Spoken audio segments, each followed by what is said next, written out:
Hello. Welcome back to the podcast. It's been a while. We were on vacation. Yeah, and we were on vacation, but we're back now. So this is User Not Found. I'm Dad. This is Jacoby.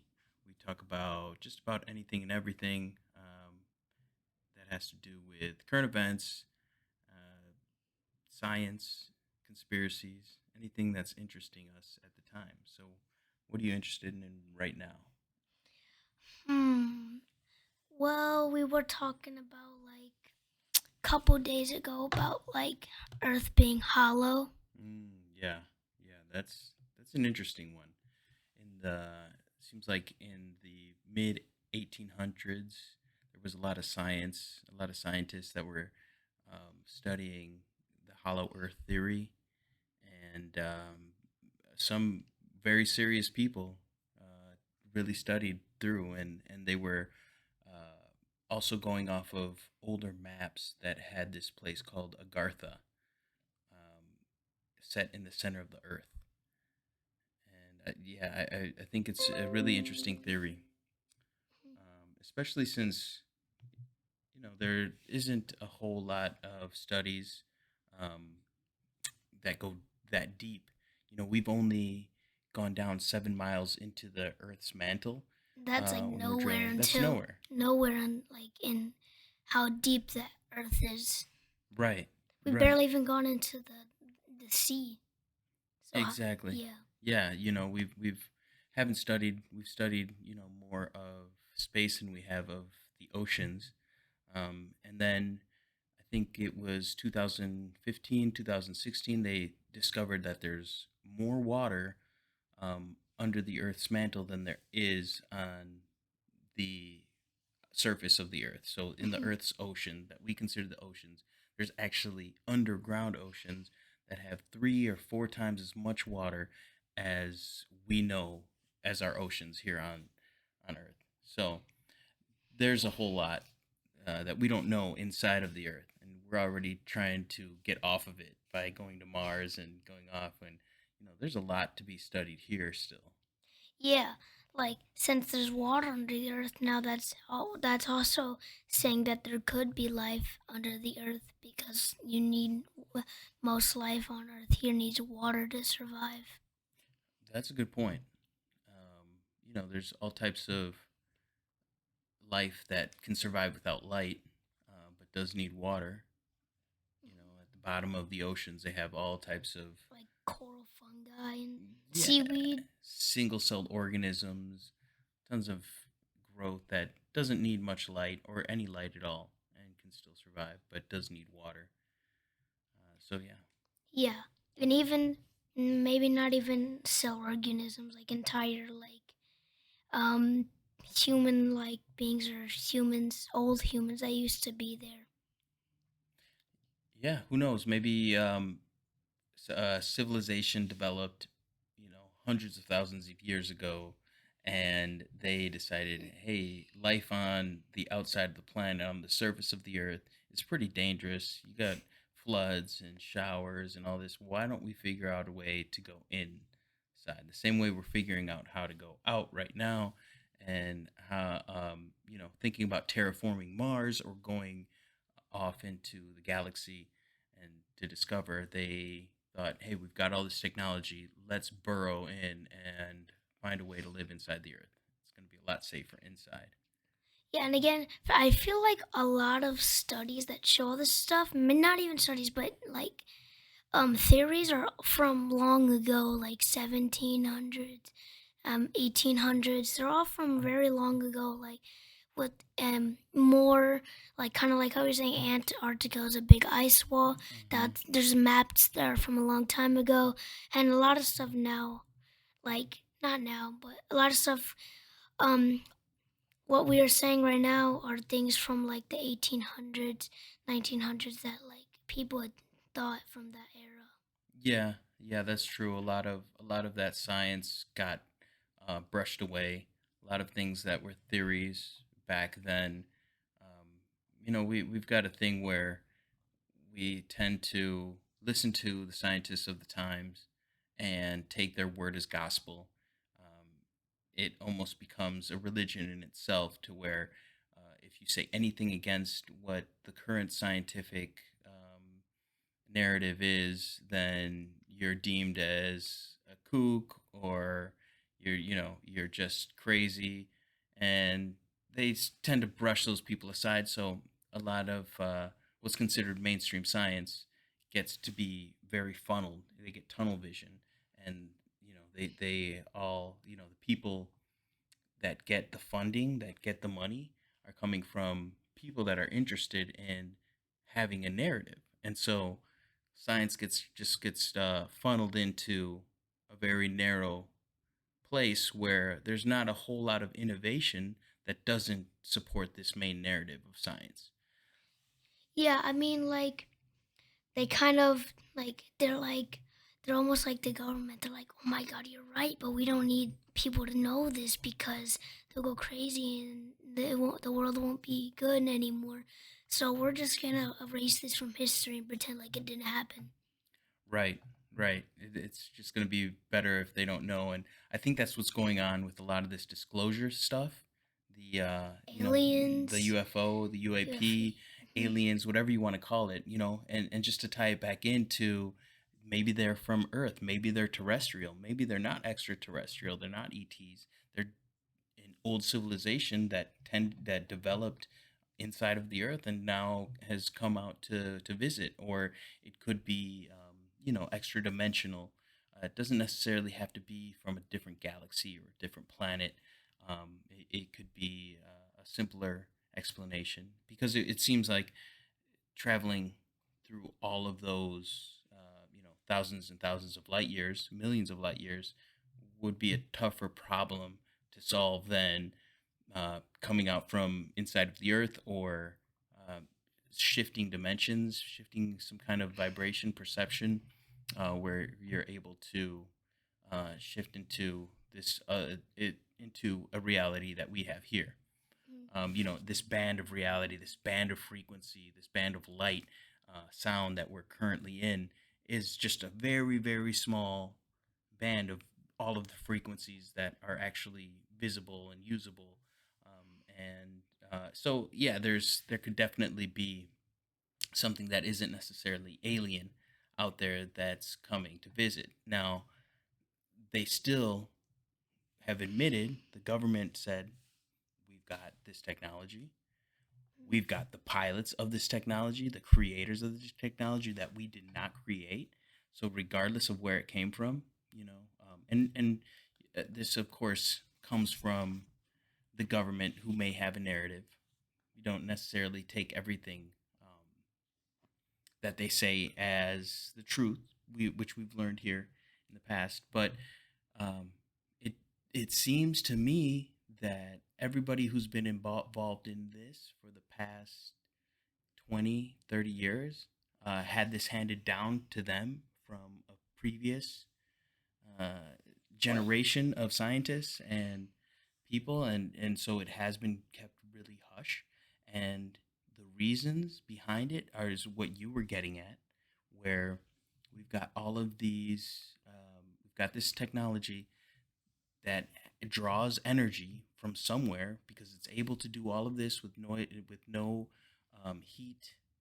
You see these UFOs flying around, and they've got them under radar, and they've got them under infrared, and you don't see any heat signature on them, meaning they're not generating heat, meaning they're not burning anything for this energy, meaning that this energy is coming from somewhere that um, is not anything that we know. Mhm. And so they call that 0 point energy, where you're generating some kind of energy that isn't necessarily from any From known. anything known to give energy, Yeah, like fire. I mean, it can give or like light that can give energy, or right, just like the things that we know now that definitely do give energy. It's not from that.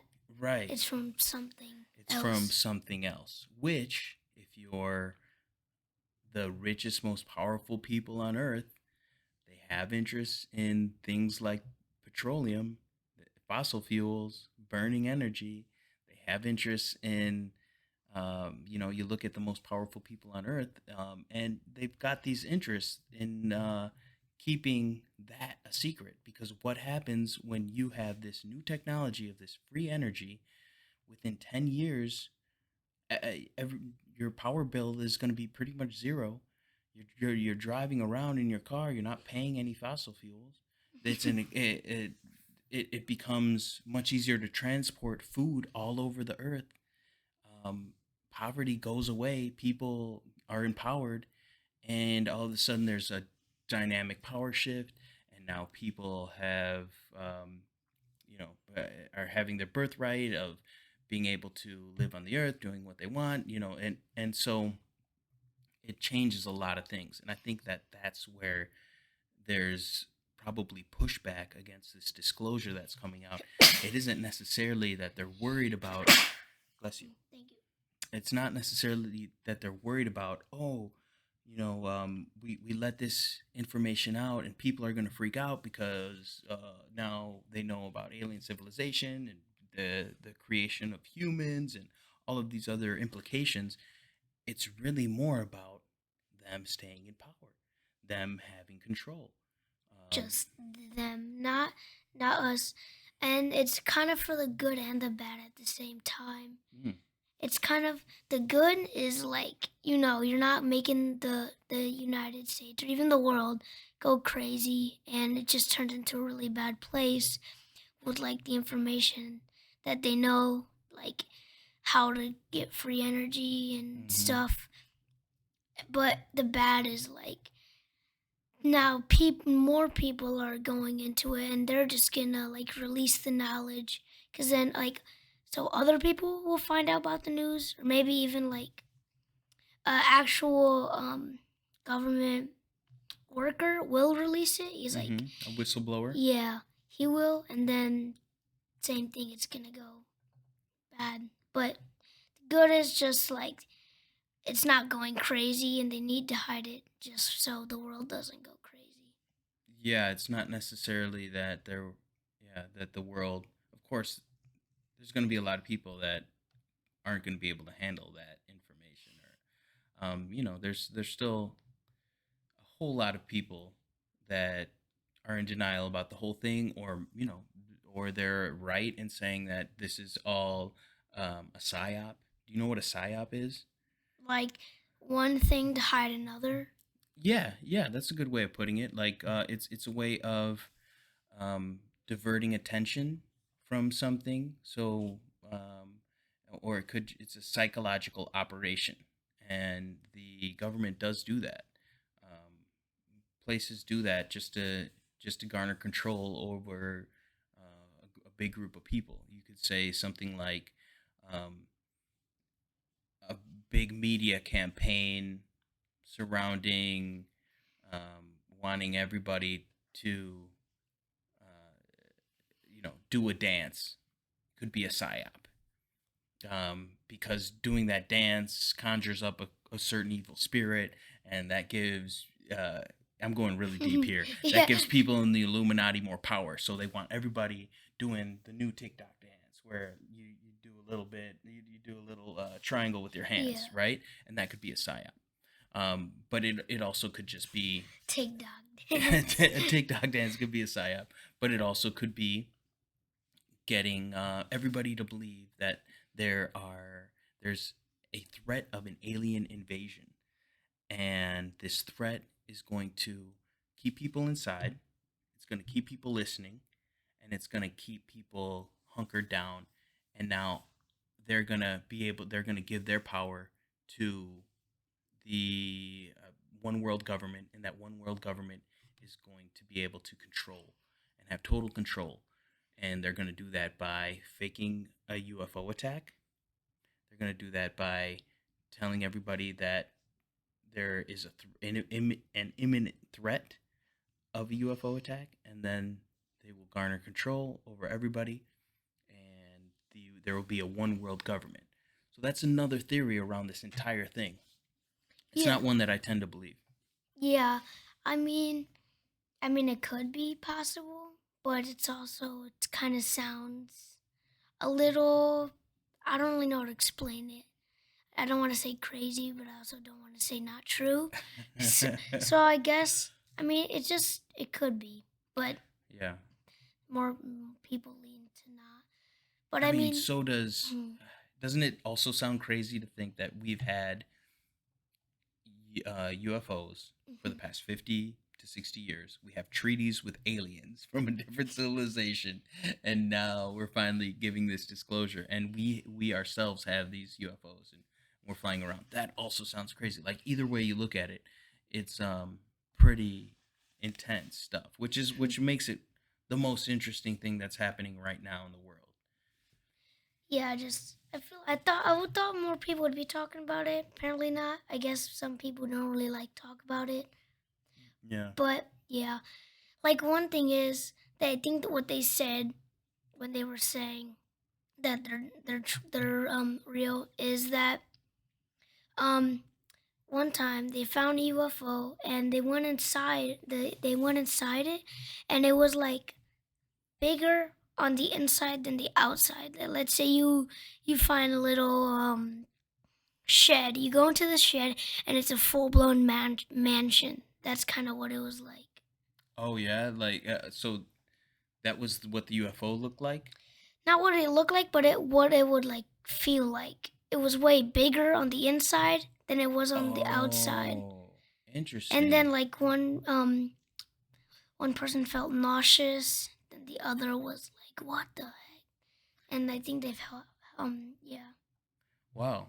Yeah, that's interesting. I've heard of stories about pilots going in that they were trying to train to fly the UFO, and a lot of them would feel nauseous. They weren't able to do it. They weren't able to handle like even sitting in there and um, being able to, let alone being able to fly it around. But Um, eventually, I think they got it. I think the story is that people have been able to fly these craft, and a lot of the sightings that people see are reproductions of their crashed UFOs. hmm. Yeah, like it's like a tall gray. You know the tall grays. If you touch it, you'll get sick and die and stuff.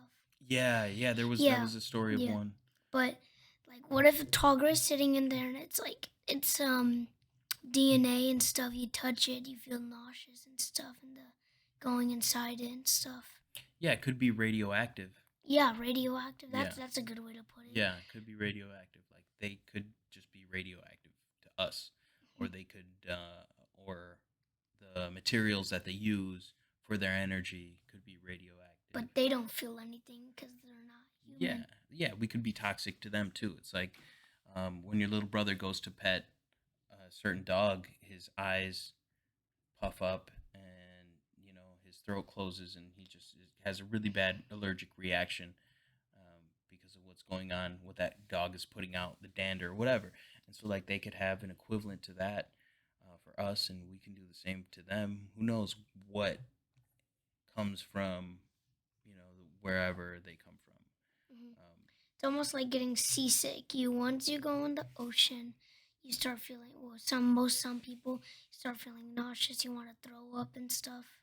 yeah, yeah. Yeah, maybe the aliens are from the ocean, and since like when you take a shell and you put it on your ear, you sound Mm-hmm. like the ocean. Like that's kind of what I'm thinking. They're from the ocean, and their ship is like a big seashell, and it's got like the ocean kind of feeling, Yeah, yeah, yeah, and yeah. it's making you seasick. It's just it makes them feel at home, but it makes us feel like we're on a boat somewhere, or like when you're in an elevator. Maybe the flying UFOs are made out of seashells. What I've heard is that their manufacturing process is actually more of a frequency that they're able to reach with their minds. Like they get all the materials together, but then they come together and they tune themselves to the frequency of a spacecraft, and then they're able to put the spacecraft together. And so, like, that's what Wait, I've heard. yeah. That sounds like a lucid dream when you you do stuff, but then you can just do other stuff with your mind. Yeah. Like the world makes itself, but then you do whatever you want in it. So like the materials are the world, but then you take over control of the materials and put them all together, put them stuff together. Yeah, so talk a little bit about that. How do you, when you're in a lucid dream, you realize you're dreaming? What do you do in order to put together the reality? One, what do you do to put together the reality? And then if you want to materialize something, what do you do within that lucid dream to materialize that thing? Well, materialize, you mean like make it? Yeah, make it. Well, basically, what I do, if I want to make maybe like, I don't know, something appear, like, I don't know, Spider Man web shooters or something, Hmm. yeah. I normally, yeah, what I just do is like meditate and then just think about what I want and You I'm, meditate inside the dream? yeah, Okay. inside it and I just think what I want. I think really hard. And then I kind of get the shaky feeling. Hmm. So then I open, I'm like, that's a good sign. And then it's there. The shaky feeling means like vibrations in The your body. vibration, Yeah, yeah. yeah. And then it's there. Yeah. And then like making the world, it's kind of the same thing. I always, whenever I want to do something, I always start off with meditating because that's what puts in like the calm state instead of going, I guess, immediately doing it. Hmm. Because that normally leads to waking up. Hmm. Like, what also leads to waking up is like thinking about the outside world. It's like think about I'm in bed and you can't think about it just if you think about it too hard. You start to feel your body. And Yeah, then you wake up. yeah, yeah. Yeah, It's just that's interesting though. it's So I yeah. imagine, yeah, what you're saying seems like the reality of materializing. Well, just about anything. You know, first you calm your mind, then you focus on what it is that you want, and then it's not necessarily going to materialize around nothing. But as soon as you hit, like, I think it's the 17-second mark of a pure thought and inside of your lucid dream, you're able to materialize that thing. And it seems like it can also be translated into our life. And I think as our science gets a little bit more focused and perhaps now that they've realized that we have this technology and there's other ways to make technology, we'll come across new revelations on how the human mind works, and how it interacts with reality, how Mhm. our consciousness interacts with reality, how our subconsciousness, our conscious mind and our subconscious mind interact with each other and with reality. And we're going to find that the way that we can do lucid dreaming, you and I and everybody else who lucid dreams and are able to materialize things, we can do that in our waking life. Yeah. It's kind of like how we've been practicing cloud bursting, but we Mhm. can talk about that at another time because it Because looks like we're 23:20. So, yeah, great combo as always, Jacoby. Love you very much. And love you guys out there, everybody who's listening, sending lots of love, lots of positivity. Thanks for listening. And drop a like, subscribe if you like this kind of stuff. yeah. Okay. Cool. All right. Bye bye. Bye bye.